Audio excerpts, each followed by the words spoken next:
കുറച്ചു പേര് മാത്രം എന്തുകൊണ്ട് സമ്പന്നരാകുന്നു, കൂടുതൽ ആളുകളും എന്തുകൊണ്ട് പാവപ്പെട്ടവരും മിഡിൽ ക്ലാസ്സുമായി തുടരുന്നു? ഇന്നത്തെ വീഡിയോയിൽ ഇതിന് കാരണമായ കീ റീസണിനെ പറ്റിയാണ് സംസാരിക്കാൻ പോകുന്നത്. ഒരിടത്ത് റോബർട്ട് എന്ന പേരുള്ള ഒരു പയ്യനുണ്ടായിരുന്നു. റോബർട്ടിന് 2 അച്ഛന്മാരുണ്ടായിരുന്നു. ആരും തെറ്റായെന്ന് വിചാരിക്കരുത്. ഒന്ന് അദ്ദേഹത്തിന്റെ സ്വന്തം അച്ഛനും മറ്റേത് അദ്ദേഹം സ്വന്തം എന്ന പോലെ കണ്ടിരുന്ന തന്റെ കൂട്ടുകാരന്റെ അച്ഛനുമായിരുന്നു. ആദ്യത്തെ ആൾ PhD കംപ്ലീറ്റ് ചെയ്തിരുന്നു. മറ്റേ ആളാവട്ടെ 8ാം ക്ലാസ് പോലും മുഴുവനായി പഠിച്ച് പാസ്സായില്ലായിരുന്നു. രണ്ടുപേരും നല്ല സ്മാർട്ടും ഹാർഡ് വർക്കിങ്ങും ആയിട്ടുള്ള ആളുകളായിരുന്നു. പക്ഷെ ഇവരുടെ ചിന്താഗതികൾ വളരെ വ്യത്യസ്തമായിരുന്നു. അവർ രണ്ടുപേരും റോബർട്ടിന് വ്യത്യസ്തമായ കാര്യങ്ങൾ പഠിപ്പിച്ചു കൊടുക്കുമായിരുന്നു. ആദ്യത്തെ അച്ഛൻ പറഞ്ഞിരുന്നത് പൈസയാണ് എല്ലാ തിന്മയുടെയും തുടക്കമെന്ന്. എന്നാൽ രണ്ടാമത്തെ അച്ഛൻ പറഞ്ഞിരുന്നത് പൈസ ഇല്ലാതിരിക്കുമ്പോഴാണ് എല്ലാ തിന്മയും തുടങ്ങുന്നത് എന്നാണ്. ആദ്യത്തെ അച്ഛൻ റോബർട്ടിനെ വില കൂടിയ വസ്തുക്കളെ കുറിച്ച് ആലോചിക്കുന്നതിൽ നിന്ന് പോലും വിലക്കുമായിരുന്നു. അദ്ദേഹം പറഞ്ഞിരുന്നത് അതൊന്നും നമ്മളെ കൊണ്ട് താങ്ങാനാകില്ല എന്നായിരുന്നു. എന്നാൽ രണ്ടാമത്തെ അച്ഛനാകട്ടെ ഈ വസ്തുക്കളെല്ലാം സ്വന്തമാക്കാനുള്ള വഴികൾ ആലോചിക്കാൻ റോബർട്ടിനോട് ആവശ്യപ്പെടുമായിരുന്നു. ഇങ്ങനെ ചെയ്യുന്നതിലൂടെ ഒരുപാട് ആശയങ്ങൾ മനസ്സിലൊതുക്കുമെന്ന് അദ്ദേഹം പറയുമായിരുന്നു. ആദ്യത്തെ ആൾ പറഞ്ഞു, നീ നന്നായി കഷ്ടപ്പെട്ട് പഠിക്കുക, എന്നിട്ട് നല്ലൊരു കമ്പനിയിൽ നല്ല സാലറിയുള്ള ജോലി നേടി ജീവിതം രക്ഷപ്പെടുത്താൻ. രണ്ടാമത്തെ അച്ഛൻ പറഞ്ഞത് നന്നായി പഠിക്കണം, പക്ഷെ സ്വന്തമായി കമ്പനി തുടങ്ങണം, എന്നിട്ട് ഒരുപാട് ആളുകൾക്ക് ജോലി നൽകണമെന്ന്. റോബർട്ടിന് ഇപ്പോൾ ഒരു അഡ്വാൻറ്റേജ് ഉണ്ടായിരുന്നു. അദ്ദേഹത്തിന്റെ രണ്ടുപേരുടെയും കാഴ്ചപ്പാട് നോക്കി അതിലേത് വഴി വേണമെങ്കിലും തിരഞ്ഞെടുക്കാമായിരുന്നു. അദ്ദേഹം തന്റെ 2 അച്ഛന്മാരുടെയും വാക്കുകൾ കേട്ടിട്ട് സ്വന്തം ബുദ്ധി ഉപയോഗിച്ച് ഒന്ന് ആലോചിച്ചു നോക്കി. അവസാനം റോബർട്ട് തന്റെ രണ്ടാമത്തെ അച്ഛന്റെ ഉപദേശങ്ങൾ സ്വീകരിക്കാൻ തീരുമാനിച്ചു. അദ്ദേഹം ആവട്ടെ മിയാമി ഫ്ലോറിഡയുടെ ഏറ്റവും സമ്പന്നനായ വ്യക്തിയായി പിന്നീട് മാറി. എന്നാൽ ആദ്യത്തെ അച്ഛനാകട്ടെ തന്റെ ജീവിതകാലം മുഴുവൻ ദരിദ്രനായി തുടർന്നു. റോബർട്ട് തന്റെ രണ്ടാമത്തെ അച്ഛനിൽ നിന്നും പഠിച്ചെടുത്ത ഏറ്റവും പ്രാധാന്യമുള്ള ഒരു കാര്യം ഫിനാൻഷ്യൽ ലിറ്ററസി ആയിരുന്നു. എന്ന് വെച്ചാൽ ആസറ്റ്സും ലയബിലിറ്റീസും തമ്മിലുള്ള വ്യത്യാസം അറിയുക. ഇതിന്റെ മീനിങ് സാധാരണ നിങ്ങൾ കൊമേഴ്സിൽ പഠിക്കുന്നതിൽ നിന്നും വ്യത്യാസപ്പെട്ടതാണ്. റോബർട്ട് ഇതിന് വളരെ ലളിതമായ ഒരു അർത്ഥമാണ് പറഞ്ഞിരിക്കുന്നത്. ആസറ്റ്സ് എന്നാൽ നിങ്ങളുടെ പോക്കറ്റിൽ പണം കൊണ്ടുവരുന്ന കാര്യങ്ങളാണ്. ലയബിലിറ്റീസ് ആകട്ടെ നിങ്ങളുടെ പോക്കറ്റിൽ നിന്നും പണം ചെലവാക്കിപ്പിക്കുന്ന കാര്യങ്ങളാണ്. ധനികരായിട്ടുള്ള ആളുകൾ ധനികർ ആവാനുള്ള കാരണം എന്തെന്നാൽ അവർ അവരുടെ ജീവിതത്തിൽ മുഴുവൻ ആസറ്റ്സ് മാത്രം വാങ്ങാൻ ശ്രദ്ധിക്കും. എന്നാൽ ദരിദ്രരായിട്ടുള്ളവരോ അവർ ലയബിലിറ്റീസിന്റെ പുറകിൽ മാത്രം പോകും. ഒരിടത്ത് രമേശും സുരേഷും എന്ന 2 കൂട്ടുകാരുണ്ടായിരുന്നു.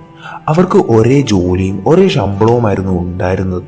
എപ്പോഴൊക്കെ ശമ്പളം കിട്ടിയാലും രമേശ് പുതിയ ഷർട്ടുകളും ഗാഡ്ജറ്റുകളും നല്ല അടിപൊളി ബൈക്കും കാറിനുമായൊക്കെ പണം ചെലവാക്കുമായിരുന്നു. പക്ഷെ ഇതെല്ലാം ലയബിലിറ്റീസ് ആണെന്ന് രമേശിന് അറിയില്ലായിരുന്നു. ഇതെല്ലാം രമേശിന്റെ കയ്യിൽ നിന്നും പൈസ ചെലവാക്കിപ്പിക്കുന്നതായിരുന്നു. മേടിക്കുമ്പോൾ മാത്രമല്ല, പിന്നീടുള്ള മെയിൻ്റനൻസിനും ബാക്കി കാര്യങ്ങൾക്കും എല്ലാം. ഇത് രമേശിന് 1 രൂപയുടെ പ്രോഫിറ്റ് പോലും ഉണ്ടാക്കി കൊടുക്കുന്ന വസ്തുക്കൾ അല്ലായിരുന്നു. സുരേഷിനാകട്ടെ ഇതൊന്നും മേടിക്കുന്നതിനോട് വലിയ താല്പര്യമില്ലായിരുന്നു. അത്യാവശ്യം വരുമ്പോൾ മാത്രമല്ലാതെ സുരേഷ് ഇതിനൊന്നും പണം ചെലവാക്കില്ലായിരുന്നു. അദ്ദേഹം തന്റെ ജോലിയിൽ നിന്നും കിട്ടുന്ന വരുമാനം ആസറ്റ്സ് വാങ്ങുന്നതിനായി ചെലവാക്കുമായിരുന്നു. അതായത് സ്റ്റോക്സ്, ബോണ്ട്സ്, റിയൽ എസ്റ്റേറ്റ് അങ്ങനെയുള്ള കാര്യങ്ങൾക്കായി. അതുപോലെ തന്നെ മുന്നോട്ട് കൊണ്ടുപോകാനും തന്റെ സ്കിൽസ് കൂട്ടുന്നതിനായിട്ടുള്ള കാര്യങ്ങൾക്ക് മാത്രം ചെലവാക്കുമായിരുന്നു. 5 വർഷങ്ങൾക്ക് ശേഷം സുരേഷ് തന്റെ ശീലങ്ങൾ കാരണം ഒരു കോടീശ്വരനായി മാറി. രമേശ് ആകട്ടെ തന്റെ ശീലങ്ങൾ മാറ്റാത്തത് കാരണം ദരിദ്രനായി തന്നെ തുടർന്നു. എന്നിട്ട് അദ്ദേഹം താൻ സമ്പന്നനാകാത്തതിനുള്ള കാരണം തന്റെ കുറഞ്ഞ വരുമാനമാണെന്ന് കുറ്റപ്പെടുത്തി. ഒരു ദരിദ്രനായ മനുഷ്യന്റെ ക്യാഷ് ഫ്ലോ ഇങ്ങനെയാണ്. അവർക്ക് ഇൻകം ലഭിക്കും. ആ ഇൻകം മൊത്തമായി തന്നെ അവരുടെ ചെലവുകൾക്ക് മാത്രം തികയും. ഒരു മിഡിൽ ക്ലാസ് വ്യക്തിയുടെ ക്യാഷ് ഫ്ലോ കുറച്ച് വ്യത്യാസപ്പെട്ടതാണ്. അവർക്ക് കിട്ടുന്ന ഇൻകം കുറേയേറെ ചെലവുകൾക്ക് എടുക്കും. ബാക്കി വരുന്നത് ലയബിലിറ്റീസിൽ ചെലവാക്കുകയും ചെയ്യും. മിഡിൽ ക്ലാസ്സിലുള്ളവർ ചിന്തിക്കുന്നത് സ്വന്തം വീട് ഒരു അസറ്റ് ആണെന്നാണ്. പക്ഷേ സത്യം ഇതല്ല. നമ്മുടെ വീട് ഒരു അസറ്റ് ആകണമെങ്കിൽ അതിൽ നിന്നും കോൺസ്റ്റന്റ് ആയി വരുമാനം ലഭിക്കണം. അതായത് അത് വാടകയ്ക്ക് കൊടുക്കണം. ധനികരായിട്ടുള്ളവരുടെ ക്യാഷ് ഫ്ലോ എങ്ങനെയെന്നാൽ അവർക്ക് ഇൻകം ലഭിക്കുന്നു. ആ വരുമാനത്തിൽ നിന്ന് ആദ്യം അവർ അസറ്റ്സിൽ ഇൻവെസ്റ്റ് ചെയ്യുന്നു. അത് കഴിഞ്ഞിട്ട് ബാക്കി വരുന്ന തുക അവർ ചെലവിനായി ഉപയോഗിക്കുന്നു.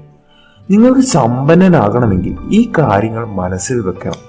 നിങ്ങളുടെ വരുമാനമല്ല നിങ്ങളെ സമ്പന്നനാകുമോ ഇല്ലയോ എന്ന് തീരുമാനിക്കുന്നത്, മറിച്ച് നിങ്ങൾ ചെലവാക്കുന്ന രീതിയാണ് ഇത് തീരുമാനിക്കുന്നത്.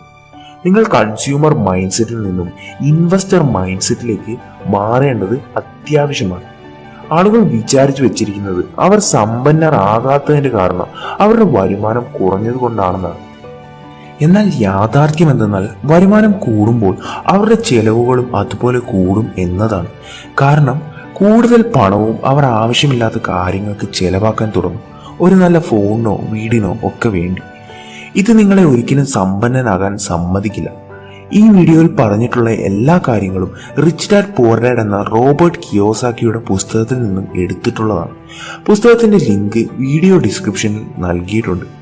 ഈ വീഡിയോ ഇഷ്ടപ്പെട്ടെങ്കിൽ ലൈക്കും സബ്സ്ക്രൈബും തീർച്ചയായും ചെയ്യുക. കാരണം നിങ്ങൾ വിട്ടുപോകുന്ന പല കാര്യങ്ങളെയും ഈ ചാനലിലൂടെ ഞങ്ങൾ നിങ്ങൾക്ക് മുമ്പിൽ എത്തിക്കുന്നതാണ്. നന്ദി.